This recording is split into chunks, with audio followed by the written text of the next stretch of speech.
ഗ്രാസ്യാമ്മയുടെ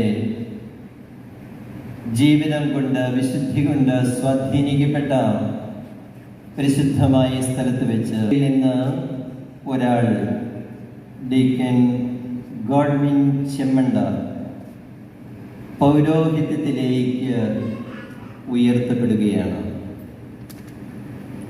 പരമപരിശുദ്ധമായ ഈ തിരുക്കർമ്മങ്ങളിൽ നന്ദി പറഞ്ഞുകൊണ്ട് നാം ഏവരും പങ്കുചേരുകയാണ്. കാപ്പുച്ചിൻ സന്യാസ സമൂഹത്തിൻ്റെ ആലുവ പ്രോവിൻസിൻ്റെ സെൻറ് തോമസ് പ്രോവിൻസിൻ്റെ അംഗമായിട്ടാണ് പൗരോഹിത്യം സ്വീകരിക്കുന്നത്. ഈ തിരുക്കർമ്മത്തിനായി എന്നെ ക്ഷണിക്കാൻ അദ്ദേഹം മാതാപിതാക്കളോടും സഹോദരങ്ങളോടുമൊക്കെ ഒപ്പമെത്തിയപ്പോൾ ഞാൻ പതിവായ ഡീക്കന്മാരോട് ചോദിക്കാറുള്ളതും ഞാൻ അറിയാൻ ആഗ്രഹിക്കുന്നതുമായ ഒരു ചോദ്യമായിരുന്നു, പൗരോഹിത്യ ജീവിതത്തിലേക്ക് വിളി ലഭിച്ചത് ഏത് സന്ദർഭത്തിലാണ്? ആരെയെങ്കിലും അതിന് കാരണക്കാരായി ചൂണ്ടിക്കാണിക്കാനുണ്ടെങ്കിൽ ആരൊക്കെയാണ്? അതിന് പെട്ടെന്നുള്ള മറുപടി വീടിനെ കുറിച്ച് തന്നെയാണ്. തൻ്റെ മാതാപിതാക്കളുടെ പ്രാർത്ഥനാ ജീവിതവും പ്രോത്സാഹനവും സന്യാസ വിളി സ്വീകരിക്കാൻ കാരണമായിട്ടുണ്ട് എന്ന് അദ്ദേഹം സാക്ഷ്യപ്പെടുത്തി. നല്ല പ്രാർത്ഥനാ മനോഭാവമുള്ള വീട്ടുകാർ ധ്യാനങ്ങളിൽ പങ്കെടുക്കുകയും ധ്യാനങ്ങൾക്കായി ഗോഡ്വിനെ അയക്കുകയും ചെയ്തത് ദൈവവിളിയുടെ വിത്തുകൾ അദ്ദേഹത്തിൻ്റെ ഹൃദയത്തിൽ പാകപ്പെടുവാൻ ഇടയായി. ഇന്ന് നമ്മൾ സുവിശേഷത്തിൽ വായിച്ചു കേട്ടത്, മത്തായിയുടെ സുവിശേഷം 13-ാം അധ്യായത്തിൽ നിന്ന് വായിച്ചു കേട്ടത് വിതക്കാരൻ്റെ ഉപമയെ പറ്റിയാണ്. വിതക്കാരൻ വിതച്ച വിത്ത് പലയിടങ്ങളിലാണ് ചെന്ന് വീണത്. വഴിയരികിൽ വീണു, പാറമേൽ വീണു, നല്ല നിലത്ത് വീണു, മുൾച്ചെടികൾക്കിടയിൽ വീണു. ഇതിലോരോ സ്ഥലത്തും ചെന്ന് പതിച്ച വിത്തുകൾക്ക് അതതിൻ്റെതായ പ്രതികരണങ്ങൾ ഉണ്ടായി. വഴിയരികിൽ വീണത് പക്ഷികൾ വന്ന് തിന്നുകളഞ്ഞു. പറമേൽ വീണത് പെട്ടെന്ന് മുളച്ചു പൊങ്ങിയെങ്കിലും അത് വെയിലേറ്റ് വാടി. മുൾച്ചെടികൾക്കിടയിൽ വീണത് മുൾച്ചെടികൾ വളർന്നതിനെ ഞെരുക്കിക്കളഞ്ഞു. നല്ല നിലത്ത് വീണത് നിരവധി ഫലങ്ങൾ പുറപ്പെടുവിച്ചു. ഈ മാതാപിതാക്കളുടെ സ്വാധീനം മക്കളുടെ ആഗമന ജീവിതത്തിൽ, പ്രത്യേകിച്ച് സന്യാസ വൈദിക ജീവിതാന്തസ്സുകളിലേക്കുള്ള അവരുടെ പ്രവേശനത്തിന് കാരണമായി തീരുന്നുണ്ട് എന്നുള്ളതൊരു വസ്തുതയാണ്. വിശുദ്ധ പൗലോസ് ശ്ലീഹ കൊരിന്തോസിലെ സഭയ്ക്ക് എഴുതുമ്പോൾ പറയുന്നത് പോലെ, ഞാൻ നട്ടു, അപ്പോളോസ് നനച്ചു, പക്ഷെ ദൈവമാണ് വളർത്തിയത്. ഈ നടുകയും നനയ്ക്കുകയും ചെയ്യുന്ന ഒരു പ്രക്രിയയിലാണ് ദൈവവിളിയെ സംബന്ധിച്ച് മനുഷ്യരായ നമ്മൾ ഏർപ്പെട്ടിരിക്കുന്നത്. ഒരു വൈദിക വിദ്യാർത്ഥിയെ സംബന്ധിച്ച് പറയുകയാണെങ്കിൽ, മാതാപിതാക്കൾ അവനിൽ ദൈവവിളിയുടെ വിത്തുകൾ വിതയ്ക്കാൻ കാരണമായിട്ട്, ആ ചെടി നടാൻ കാരണക്കാരായിട്ട് തീരുകയാണ്. എന്നാൽ അത് നനയ്ക്കുന്നത് വിശ്വാസ പരിശീലന ക്ലാസ്സുകളിൽ മതാധ്യാപകരും പിന്നീട് അവരുടെ സെമിനറി പരിശീലന കാലത്തുള്ള അധ്യാപകരുമാണ്. അങ്ങനെ നടപ്പെട്ട ദൈവവിളിയുടെ ഈ ചെടി അത് നനയ്ക്കപ്പെട്ട് ഇന്ന് ദൈവം അതിനെ വളർത്തി വലുതാക്കിയിരിക്കുകയാണ്.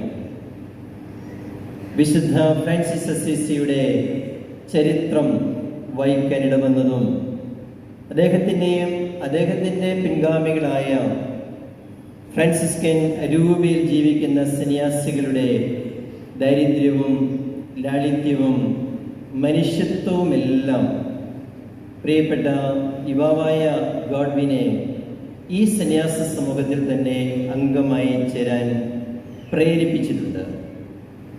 സേവനത്തിനുള്ള അദ്ദേഹത്തിൻ്റെ ആഗ്രഹത്തെ അങ്ങനെ അദ്ദേഹം അനേകരുടെ സഹായത്തോടുകൂടി വളർത്തിയെടുത്തു. വചന പ്രഘോഷണത്തിൽ തൽപരനായിരിക്കുന്ന പ്രിയപ്പെട്ട ശിമാശൻ ഇന്ന് ലഭിക്കുന്ന പ്രത്യേക വരത്തോടുകൂടി അതിനായി ഔദ്യോഗികമായി നിയോഗിക്കപ്പെടുകയാണ്.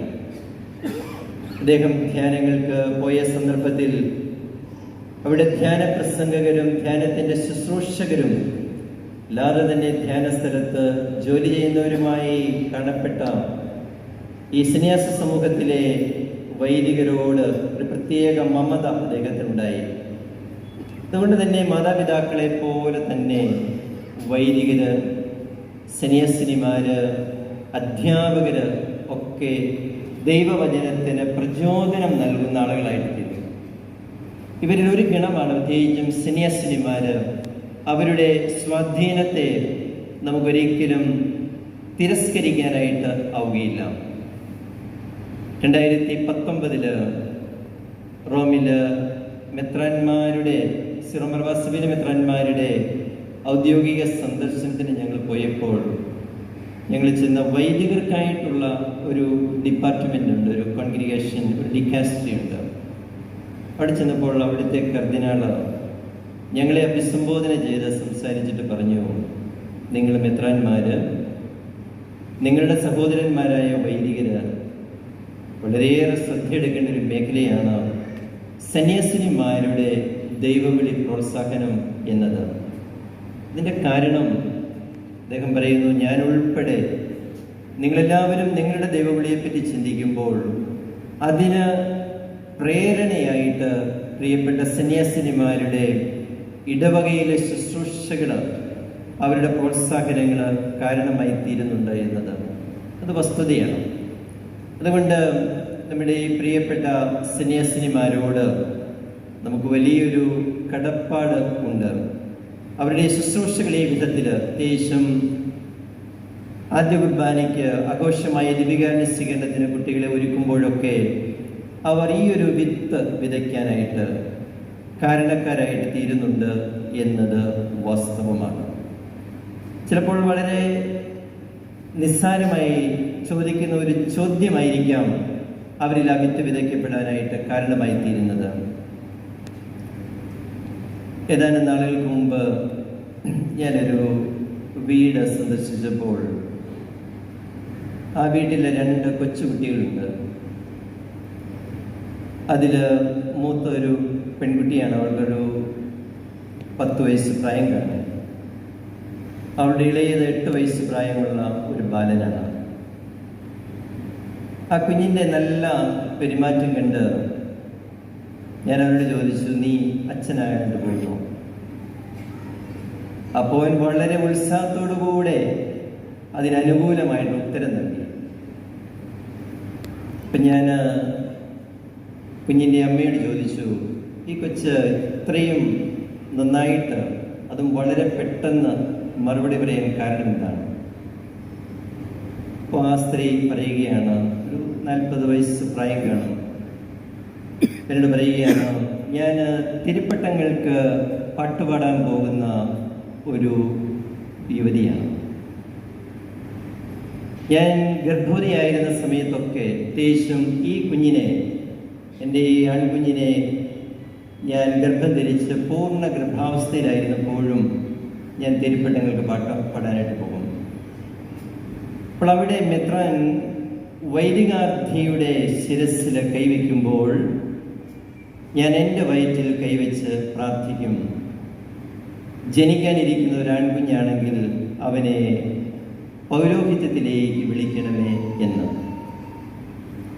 അവളുടെ ഈ ഒരു പങ്കുവയ്ക്കൽ എന്നെ വളരെയേറെ സ്വാധീനിക്കുകയുണ്ടായി. എത്രമാത്രം വിശുദ്ധമായ കാഴ്ചപ്പാടോടുകൂടിയാണ് മാതാപിതാക്കൾ മക്കളെക്കുറിച്ചുള്ള സ്വപ്നങ്ങൾ നെയ്യുന്നതും അതും അവർ എണ്ണത്തിൽ വളരെ കുറവാണെങ്കിൽ പോലും അവരെ പൗരോഹിത്യത്തിലേക്ക് അനയിക്കാനായിട്ട്, സന്യാസ ജീവിതത്തിലേക്ക് നയിക്കാനായിട്ട് സന്നദ്ധരാകുന്നത്. ഇന്നലെ വൈകുന്നേരം എൻ്റെ അടുക്കൽ ഒരച്ഛനും അച്ഛൻ്റെ സഹോദരനായ ഒരു ഡീക്കനും കൂടി വന്നു. അവർ ബോംബെ സ്വദേശികളാണ്. ഒരാൾ ശംഷാബാദ് രൂപതയ്ക്ക് വേണ്ടി അച്ഛനായി കഴിഞ്ഞു, ജ്യേഷ്ഠൻ. അനുജൻ ഈ ആഴ്ചയിൽ ഈ തൃശ്ശൂർ അതിരൂപതയിൽ തന്നെ കല്യാൺ രൂപതയ്ക്ക് വേണ്ടി പൗരോഹിത്യം സ്വീകരിക്കുകയാണ്. ബോംബെയിൽ ജനിച്ചു വളർന്ന ഈ രണ്ട് മക്കളും അവർ രണ്ടുപേരും പുരോഹിതന്മാരായി തീരുന്നതിൽ അവരുടെ മാതാപിതാക്കൾ അങ്ങേയറ്റം സന്തോഷിക്കുകയാണ്. ഏതാനും വർഷങ്ങൾക്ക് മുമ്പ് ഞാൻ പൗരോഹിത്യം കൊടുത്ത ഒരു സന്യാസ സമൂഹത്തിലെ അച്ഛൻ, അദ്ദേഹത്തിൻ്റെ രണ്ട് സഹോദരിമാര് സന്യാസിനിമാരായിട്ട് ശുശ്രൂഷ ചെയ്യുന്നു. ഇളയ സഹോദരൻ രൂപത വൈദികനാകാനായിട്ട് പഠിച്ചുകൊണ്ടിരിക്കുന്നു. ആകെയുള്ള 4 മക്കളും അവർ പൗരോഹിത്യത്തിലേക്ക്, സന്യാസത്തിലേക്ക് കടക്കുന്നതിൽ മാതാപിതാക്കളുടെ സന്തോഷം എത്രമാത്രമെന്ന് നേരിട്ട് മനസ്സിലാക്കാനായിട്ട് എനിക്ക് കഴിയും. കഴിഞ്ഞതിൻ്റെ മുമ്പിലത്തെ വർഷം പൗരോഹിത്യം നൽകിയ 8 പേരുടെ ചരിത്രം ഞാൻ നോക്കിയപ്പോൾ അവരെല്ലാവരും 2 മക്കളുള്ള വീട്ടിലെ അംഗങ്ങളായിരുന്നു. അതിലൊരാൾ സഭയുടെ പൂർണ്ണസമയ ശുശ്രൂഷയ്ക്കായി മാറുകയാണ് കുടുംബത്തിൽ നിന്ന്. ഇതെല്ലാം കാണിക്കുന്നത് ഈ ശുശ്രൂഷയിലേക്കുള്ള മാതാപിതാക്കളുടെ പങ്കിനെ പറ്റിയാണ്. ഞാൻ ഈ അവസരത്തിൽ വളരെ പ്രത്യേകമായിട്ട് ഡീക്കൻ ഗോഡ്വിൻ്റെ മാതാപിതാക്കളെ, ജോസഫിനെയും മിനിയെയും, നിങ്ങളുടെ ആ പ്രാർത്ഥനാ ജീവിതത്തെ ഓർത്ത്, നല്ല കുടുംബീയത്തെ ഓർത്ത്, മകനെ ശുശ്രൂഷയ്ക്കായി സമർപ്പിക്കാനെടുത്ത ത്യാഗത്തെ ഓർത്ത് നന്ദിയോടുകൂടി സഭയുടെ പേരിൽ അനുസ്മരിക്കുകയാണ്. ഗോഡ്വിൻ്റെ സഹോദരി ക്രിസ്റ്റിയെയും സഹോദരൻ ജീസിനെയും ഈ അവസരത്തിൽ ഓർമ്മിക്കുന്നു. പ്രസിദ്ധ സുവിശേഷ പ്രസംഗകനായ ഫുൾട്ടൻ ഷീൻ പുരോഹിതനെ പറ്റി ഇങ്ങനെ പറയുന്നുണ്ട്: priest is like Jacob's ladder. യാക്കോബിൻ്റെ ഗോവണി പോലെയാണ് പുരോഹിതൻ. യാക്കോബിനൊരു ദർശനമുണ്ടായതാണ്. ആകാശം മുട്ടി നിൽക്കുന്ന, സ്വർഗം മുട്ടി നിൽക്കുന്ന ഒരു ഗോവണി, അത് ഭൂമിയിൽ ഉറപ്പിക്കപ്പെട്ടിരിക്കുന്നു. ഈ ഗോവണിയിലൂടെ ദൈവദൂതന്മാര് കയറുകയും ഇറങ്ങുകയും ചെയ്യുന്നു. യാക്കോബിന് ഈ ഒരു ദർശനമുണ്ടായ സ്ഥലത്തിൻ്റെ പേര് ലൂസ് എന്നാണ്. അതിൻ്റെ അർത്ഥം സെപ്പറേഷൻ, വേർപെടുത്തൽ എന്നാണ്. അദ്ദേഹം ആ സ്ഥലത്തിന്, ലൂസിന് പുതിയൊരു പേരിട്ടു, ബഥേൽ എന്ന് പറഞ്ഞാൽ ദൈവഭവനം എന്നാണ്, ഹൗസ് ഓഫ് ഗോഡ്. ലോകത്തിൽ നിന്ന് വേർപെട്ട് ദൈവത്തിൻ്റെ ഭവനമായി തീരുന്നവനാണ് ഓരോ പുരോഹിതനും. അതുകൊണ്ടാണ് ബിഷപ്പ് ഷീൻ ഇങ്ങനെ പറയുന്നത്: every priest is another Jacob's ladder. പുരോഹിതന്റെ ദൗത്യം എന്ന് പറയുന്നതാണ് സ്വർഗത്തെയും ഭൂമിയെയും തമ്മിൽ ബന്ധിപ്പിക്കുക എന്നുള്ളത് അവൻ്റെ ദൗത്യമാണ്. സ്വർഗത്തിൽ നിന്ന് പ്രാർത്ഥിച്ച് വരങ്ങൾ വാങ്ങി അത് ദൈവജനത്തിന് കൊടുക്കുവാനായിട്ടുള്ള ദൗത്യമാണ് പുരോഹിതന് നിക്ഷിപ്തമായിരിക്കുന്നത്. അവൻ ദൈവിക കാര്യങ്ങളിൽ എപ്പോഴും വ്യാപൃതനായിരിക്കുന്നത് കൊണ്ട് പരിശുദ്ധിയിൽ ജീവിക്കാൻ അവന് കഴിയണം. ലോകത്തിനാണെങ്കിലും ലോകത്തിൻ്റെതല്ലാത്തതുപോലെ ജീവിക്കാനായിട്ട് അവന് കഴിയണം. അതിനുള്ള കൃപയ്ക്കായിട്ടാണ് ഓരോ പുരോഹിതനും പ്രാർത്ഥിക്കേണ്ടതാണ്. തിരുപ്പട്ടങ്ങൾക്ക് ചില ഇടങ്ങളിലൊക്കെ, ചില സ്ഥലങ്ങളിലൊക്കെ വൈദികാർത്ഥിയുടെ കരങ്ങൾ തൈലം കൊണ്ട് പൂശുന്നുണ്ട്. ഇന്ന് നമ്മൾ ആ ഒരു കർമ്മം നിർവഹിക്കുന്നുണ്ട്.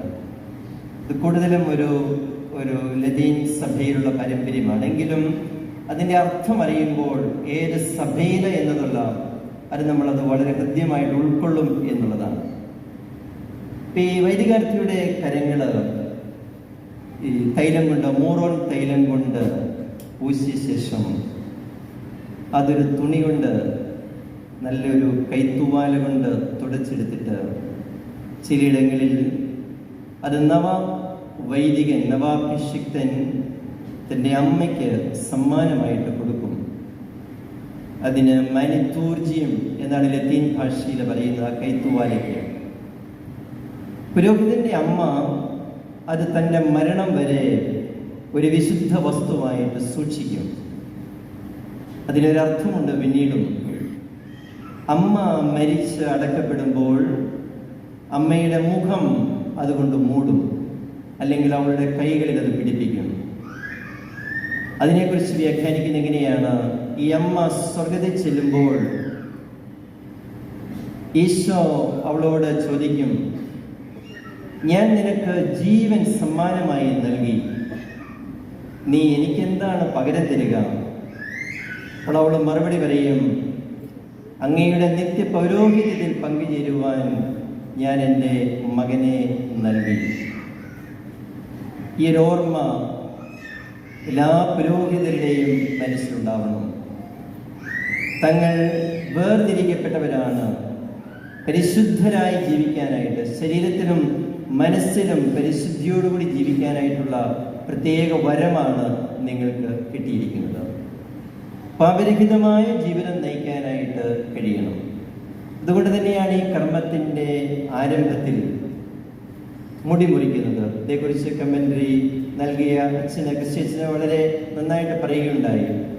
നിന്നിലുള്ള പാപഭാരം മുഴുവൻ എന്നേക്കുമായി മിശിഹ നീക്കിക്കളയട്ടെ. ഇന്ന് മുറിച്ചെടുത്ത ഗോഡ്വിൻ്റെ തലയിൽ നിന്ന് മുറിച്ചെടുത്ത മുടിയുടെ ആ ഭാഗം ഞാനത് കൊണ്ടുപോവുകയാണ്. ഗോഡ്വിൻ്റെ മാത്രമല്ല, എല്ലാ ശമാശന്മാരുടേതും ഞാൻ കൊണ്ടുപോകും.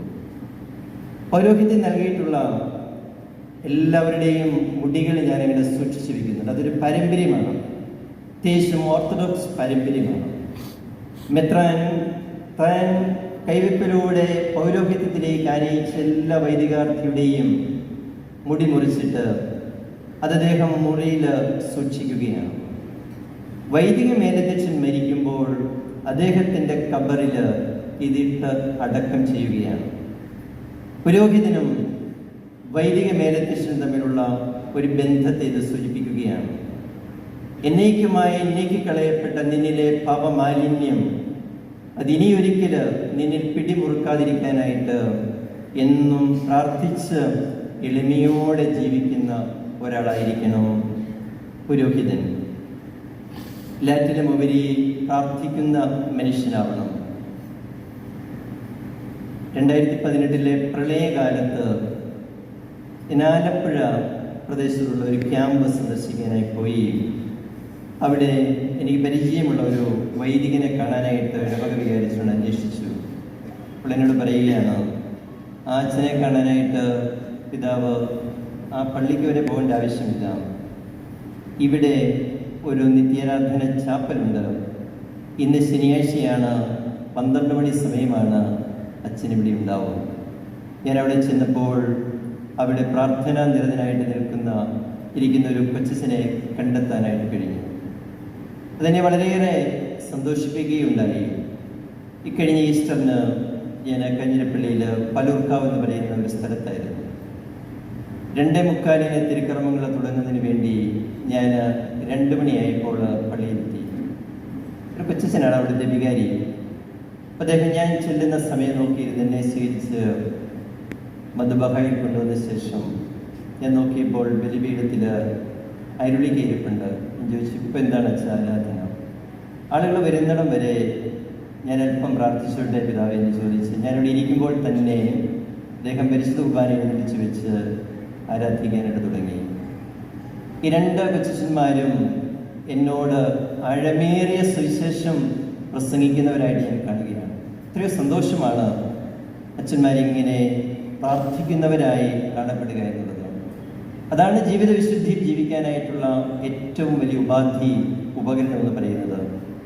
അങ്ങനെ നല്ല ഒരു പ്രാർത്ഥിക്കുന്ന അച്ഛനായിട്ട്, വചനം പ്രഘോഷിക്കുന്ന അച്ഛനായിട്ട്, അച്ഛനംഗമായിരിക്കുന്ന സന്യാസ സമൂഹത്തിന് ചേർന്ന വിധമുള്ള ലാളിത്യത്തിലും ദാരിദ്ര്യത്തിലും ഒക്കെ ജീവിക്കാനായിട്ടുള്ള കൃപ ദൈവം അങ്ങേക്ക് തരട്ടെ എന്ന് ഞാൻ പ്രാർത്ഥിക്കുന്നു.